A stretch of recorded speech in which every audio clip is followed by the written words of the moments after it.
Welcome to this DelftStack tutorial video. In today's tutorial, we will show you how to launch Chrome through Selenium without showing protected mode warning using a simple Python script. First, install Python from the Google Chrome and install Selenium using the command like pip install Selenium.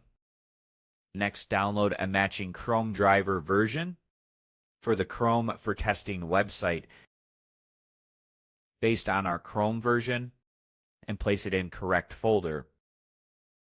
Write a short script that includes important Chrome options such as disable info bars and disable blink feature automation controlled, which will help to remove protection and automation message. Finally, point Selenium directly to your Chrome driver path so Chrome could launch correctly. After that, just paste the code and hit enter. We just used Python script with Selenium and ChromeDriver configured with Chrome option to launch Chrome without any protected mode or automation warning. Thanks for watching. And don't forget to check out our next DelftStack tutorial videos.